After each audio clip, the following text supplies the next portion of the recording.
Bonsoir à tous. À la une de ce journal, après 24 heures de tension politique, le maire de la ville de Douala est connu. Il s'agit de Roger Mbassane Diné, qui a été élu à la tête de la ville de Douala après le désistement de son principal adversaire, Lengue Malapa, maire de la commune d'arrondissement de Douala 1er.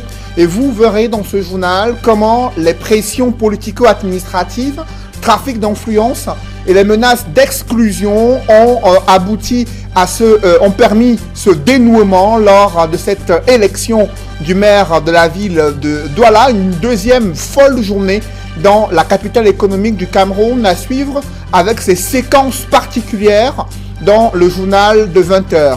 Ils sont près de 3000 personnels du ministère de l'enseignement secondaire épinglés dans le cadre d'un surplus perçu durant leur appel de solde, près de 1,5 milliard de francs CFA de trop perçus dans la caisse de l'État. Le gouvernement qui annonce une vaste opération de recouvrement de ces fonds.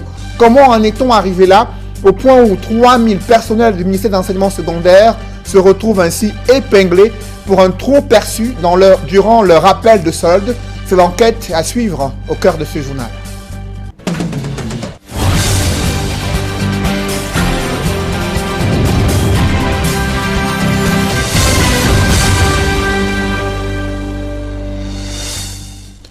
Merci de suivre cette édition complète de l'information sur Equinox Télévision. D'abord, cette affaire qui défraie la chronique dans la région de l'Ouest. Un élève inscrit en classe de première a été retrouvé mort dans une piscine. Pourtant, d'aucuns estimaient qu'il avait les moyens de pouvoir et les compétences et capacités de pouvoir nager dans cette piscine. Mort suspecte selon la famille. D'autres estiment que c'est la délinquance juvénile observée au sein du lycée, l'un des lycées de Bafoussam, qui a conduit des enfants à pouvoir se retrouver durant des heures de cours hors de l'établissement dans cette piscine où il a trouvé la mort dans des conditions encore floues. Je vous propose de suivre cette enquête signée Leclerc Sakem.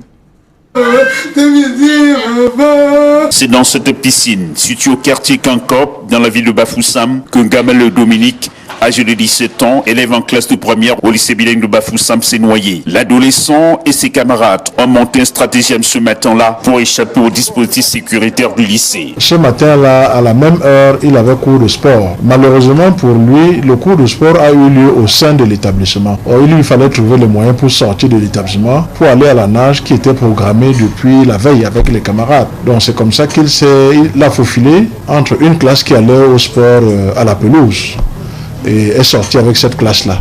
Donc arrivé à l'entrée de la pelouse, pendant que les autres allaient faire le sport, il a pris sa moto pour aller à Palace où ils avaient programmé la nage. Une partie de plaisir qui lui sera fatale. Les parents n'en reviennent toujours pas. Dans la nuit, j'ai retrouvé Dominique 20 minutes en train de visionner. J'ai demandé à Dominique, pardon, pardon. Le matin, tu vas aller à l'école. Maintenant, le matin, je sais que chaque matin, Dominique vient me dire, maman, je m'en vais. Je dis oui. Mais ce matin-là, papa, Dominique ne m'a pas dit au revoir. Dominique ne m'a pas entré, même son frère, personne n'est entré dans ma chambre pour me dire au revoir. Je me suis réveillée. Chaque matin, Dominique lave le sol. Je me suis réveillée, j'ai trouvé mon sol sale. J'ai demandé à ma soeur que c'est à la maison. Comment Dominique peut partir sans laver le sol? Elle me dit, maman, je ne comprends pas. Souvent, on ne lave pas quand l'eau ne coule pas. Mais l'eau coule, Dominique ne lave pas. Pourquoi? Elle dit qu'il ne comprend pas. Dominique est parti comme ça, sans me dire au revoir, papa. Il ne m'a pas dit au revoir. J'étais en train de repasser vers 10 heures. Il y a un monsieur qui m'appelle, un certain monsieur qui m'appelle. Vous êtes la maman d'un gasseux, son frère. Je dis oui, je suis la maman d'un gasseux. Madame, vous pouvez venir devant l'hôtel, la Total Kankop, à une clinique là-bas. Je dis, papa, il y a quoi? Il dit, venez vite, madame. Je prends la moto, j'arrive là-bas. Je viens trouver le corps de l'enfant, il y avait les policiers là-bas, tout. Le défunt est pourtant présenté dans l'entourage comme un élève exemplaire. C'est curieux parce que c'est l'un des élèves les plus studieux qui n'est jamais passé dans un bureau pour l'indiscipline. En plus, c'était l'un de nos meilleurs basketteurs, dont on n'a pas compris comment il voulait passer de basketteur à nageur en un temps si court. Donc, nous perdons là un très bon élève que ce soit dans le plan sportif ou dans le plan scolaire. C'était un enfant plus que doux. C'est-à-dire, moi on peut même dire que je suis même têtue. Mon petit frère était d'une docilité qui n'était pas bien. Très calme et surtout très mature. Le type de conseil que Dominique donnait ne correspondait vraiment pas à son âge. Il n'avait que 17 ans, mais la maturité dont il faisait preuve était très grande. Un enfant très aimant, qui n'a jamais été quelqu'un de brutal. Sur les lieux du drame, pas l'ombre d'un vigile, plusieurs questions taraudent l'esprit. Comment les élèves se retrouvent à nager pendant les heures de cours? Où était passé le maître nageur engagé pour la circonstance? Le décès de Dominique remet au bout du jour l'insécurité dans nos lycées et collèges où l'on enregistre des scènes de bagarre ou de charter après la consommation des stupéfiants. Des enseignants qui agressent et tuent les enseignants. Le phénomène de sécher les cours pour les parties de plaisir vient se greffer sur cette sombre liste. La chaîne éducative a du pain sur la planche. L'opération de comptage physique du personnel de l'État a mis en lumière de nombreux dérapages. Ils sont près de 3000 personnels du ministère des enseignements secondaires épinglés pour avoir perçu des rappels en trop, environ 1,5 milliard de francs CFA de trop perçus en rappel. Ce sont des promotions entre 2012 et 2018, dont près de 3300 personnels du ministère des enseignements secondaires ont été ainsi épinglés. Comment en est-on arrivé là? Le gouvernement annonce qu'il est en train de procéder un ratissage pour pouvoir faire retourner ce trop perçu dans les caisses de l'État. Des précisions avec Gladys City. 3366 personnels du ministère des enseignements secondaires ont perçu en trop des rappels de l'ordre de 1,59 milliard de francs CFA. La Direction générale du budget, qui l'a récemment fait savoir, indique que tous les enseignants recensés doivent rembourser les montants en trop perçus dans leur salaire, qui varient entre 30 000 et plus de 10 millions par personnel. Sur la liste de la Direction générale du budget, certains enseignants qui devaient percevoir un rappel de 14 millions ont touché 25 millions de francs CFA, soit un trop perçu de 11 millions qu'ils se doivent de restituer. Cet audit relatif au rappel perçu en trop fait partie de l'opération de comptage physique du personnel de l'État engagée par le gouvernement en avril 2018. Environ 10 000 agents publics fictifs sont déjà passés à la trappe pour une économie budgétaire annuelle d'environ 30 milliards de francs CFA en 2019. Ces agents émargeaient irrégulièrement sur le budget de l'État du fait d'une absence non justifiée, d'une démission ou d'un décès non déclaré. Le processus se poursuit, l'heure est à l'assainissement du fichier solde de l'État, au contrôle et à la sécurisation du fichier des ayants droit. À l'issue des élections législatives municipales, des leaders politiques continuent d'égrener un chapelet de critiques contre le système électoral et le système politique vicié et structuré pour perpétuer les tenants du système à la tête du Cameroun. C'est du moins l'analyse de Olivier Billet qui était face à la presse à Yaoundé. Il a posé un diagnostic sans complaisance sur la situation sociopolitique du Cameroun. D'autres précisions avec Emmanuel Diop et Guy Zogo. Alors, vous avez reçu un document. Face à la presse, c'est un Olivier Billet, député et courroucé, qui a fait le point sur le double scrutin du 9 février dernier. Pour le président de l'UFP, la preuve est définitivement faite que le système politique camerounais est vicié. L'expérience électorale récente de 2020 me conduit de manière radicale et définitive à affirmer sans réserve que notre système politique est profondément vicié, biaisé et corrompu. Cette situation, a-t-il poursuivi, est entretenue par une mécanique de la fraude dans laquelle sont impliqués nombre de fonctionnaires dans un système État-parti RDPC. Dans les localités déjà quasiment promises à l'opposition et dans bien d'autres, des colonnes de fonctionnaires, des gouverneurs de région, des ministres, anciens ministres et PCA sont entrés en scène, mallettes d'argent en main, pour effectuer de massives opérations nocturnes d'achat et de corruption de familles entières.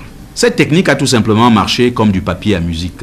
Il en résulte, à en croire Olivier Billet, un système politique singulièrement déséquilibré.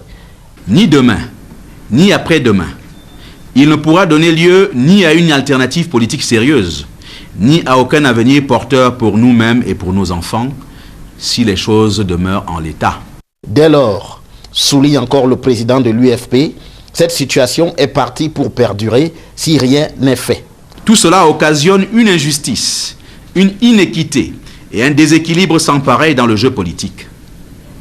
Toutes choses qui, conjuguées à la fragmentation de notre univers politique, deviennent une garantie de règne perpétuel du parti-État RDPC, quel qu'en soit le leader. La première réponse du leader de l'UFP consiste à formuler des propositions pour des réformes dans l'espace politique camerounais. La révision de certaines dispositions du code électoral, notamment le scrutin à 2 tours pour la présidentielle avec un mandat de 5 ans, l'instauration du bulletin unique, le plafonnement des dépenses de campagne pour tous les partis. Mais Olivier Billet n'exclut pas des actions plus vigoureuses, comme le boycott de toutes les activités politiques par l'opposition si rien n'est fait, voire des manifestations publiques.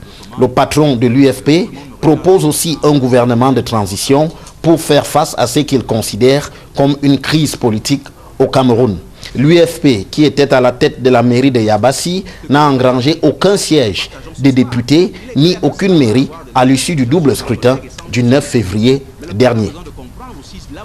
Dans ce chapitre politique, après avoir passé 10 années à la tête de la communauté urbaine de Kumba, le délégué du gouvernement sortant vient d'être élu maire de la ville de Kumba, dans la région du sud-ouest.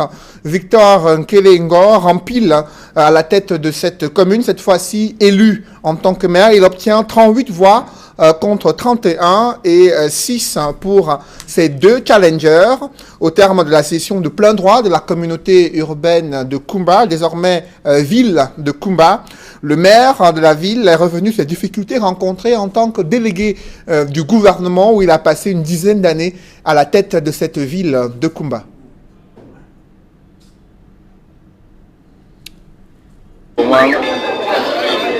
Vraiment, on a eu beaucoup de difficultés financières parce qu'on n'avait pas les grandes entreprises à Kumba, on n'a pas ça.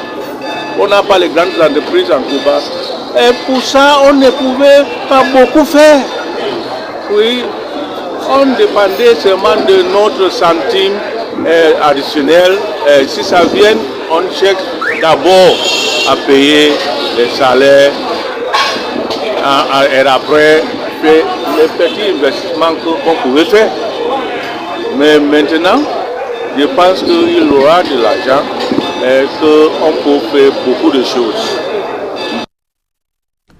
Le gouvernement est-il en quête de soutien sur le plan international pour faire face à ces déboires? Les ambassadeurs de Chine et de Russie multiplient les audiences chez le ministre camerounais des Relations extérieures. Officiellement, il s'agit de raffermir la coopération entre le Cameroun, la Russie et la Chine. Mais face à la pression américaine, française et onusienne, le Cameroun est-il en train de chercher des soutiens auprès de ces deux puissances, membres du Conseil de sécurité à l'ONU? Élément de réponse avec Gizogo.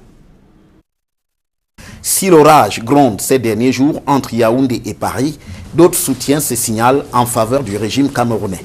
Ainsi, l'ambassadeur de Russie au Cameroun vient d'être reçu en audience par le ministre des Relations extérieures à Yaoundé. Sans détour, le représentant de Moscou indique que son pays est opposé à toute ingérence dans les affaires intérieures d'autres États, en faisant référence à la situation dans le nord-ouest ou encore à l'échange entre les autorités françaises et camerounaises récemment. Nous sommes toujours contre l'ingérence en principe dans les affaires d'autres pays indépendants et nous sommes sûrs que le gouvernement, les dirigeants de ce pays vont trouver les possibilités de régler et le peuple, l'essentiel de ce pays, vont trouver les solutions de régler leurs problèmes internes par eux-mêmes. Se montrant plus précis, le diplomate russe estime que Yaoundé manifeste une réelle volonté de résoudre la crise anglophone.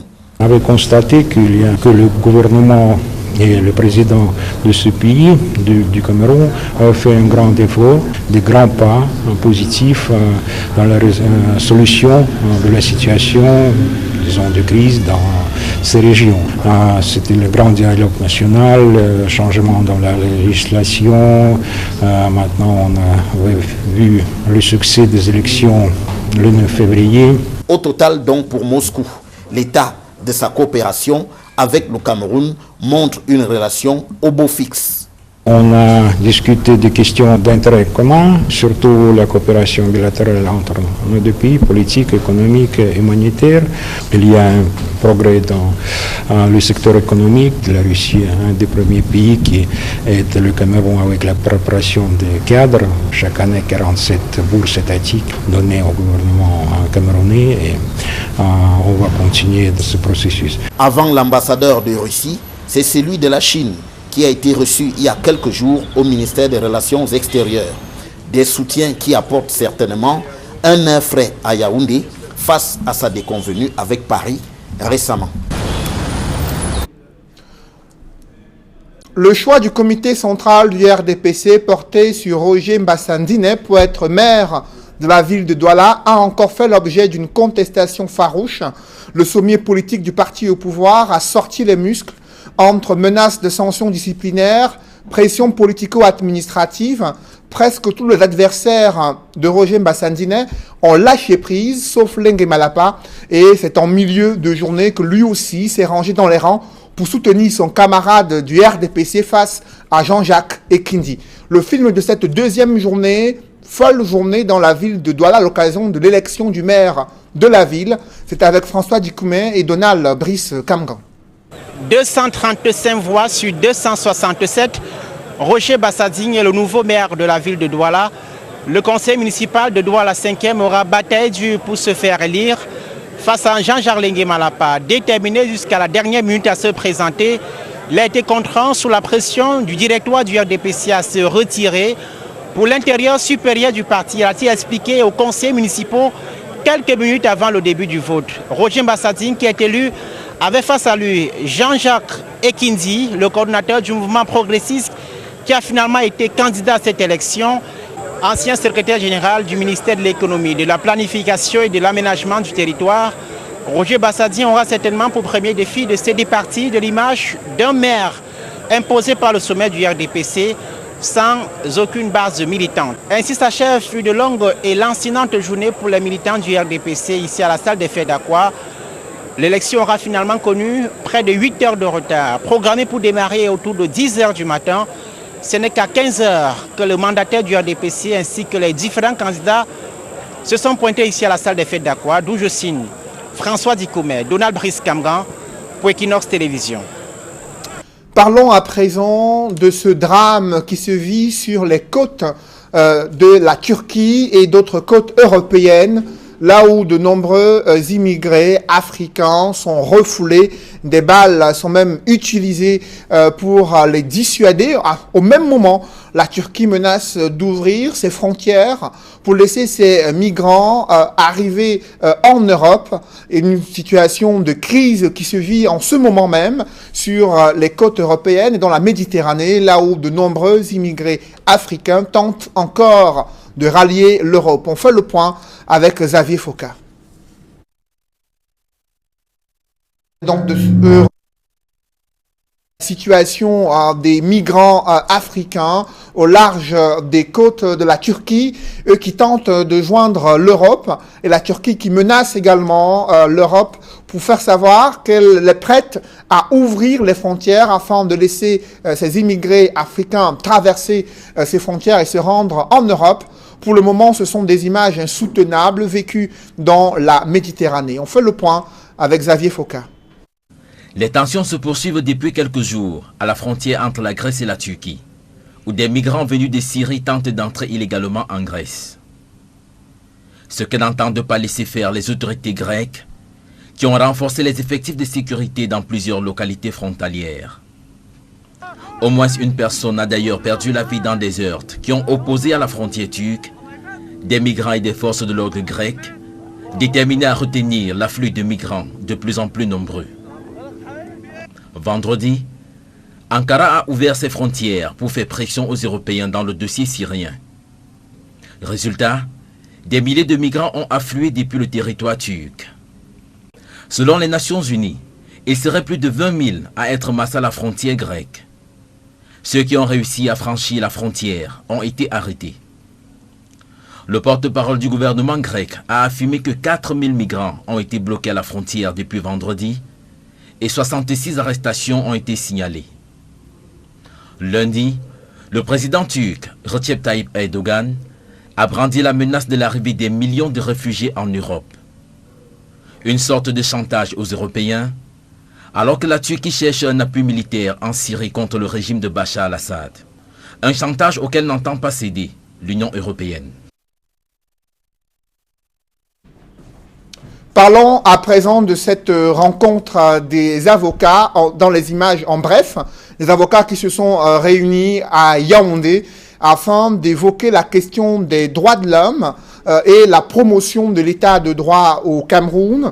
Ils ont également suggéré au gouvernement camerounais de mener des réformes importantes en vue de promouvoir l'état de droit et améliorer la situation des droits de l'homme, notamment dans les différentes administrations pénitentiaires, dans les milieux politiques et le respect des droits civiques et politiques des Camerounais. Mesdames, Messieurs, c'est la fin de ce journal. Merci de l'avoir suivi. Juste après cette édition de 20h, retrouvez Serge Alain Autou et ses invités pour le débrief du journal sur le plateau d'Equinox Soir. Serge Alain. Menace pression sur Jean-Jacques Lengue Malakapa pour qu'il retire sa candidature à l'élection du maire de la ville de Douala. Le sommier politique du RDPC a sorti les muscles pour dissuader les autres candidats RDPC face au choix du parti, celui qui a été investi, Roger Mbassa Ndiné. Ils étaient au départ 4 candidats face à lui. D'autres ont désisté. Lengue Malapa n'a pas lâché prise. Il a fallu attendre l'après-midi afin que lui aussi retire sa candidature lors d'une annonce officielle invoquant l'intérêt supérieur du parti au pouvoir. Il s'est rangé dans les rangs et a décidé de soutenir le candidat du parti au pouvoir investi par le comité central, Roger Mbassa Ndiné, qui a finalement remporté cette élection du maire de la ville face à Jean-Jacques Ekindi, lui aussi candidat. Voilà, madame, monsieur, c'est donc l'essentiel Equinox Soir, deuxième partie. Bonne soirée à vous, Cédric. Bonne soirée à vous, Serge Alain. Rendez-vous demain, 20h. Rendez-vous demain, 20h.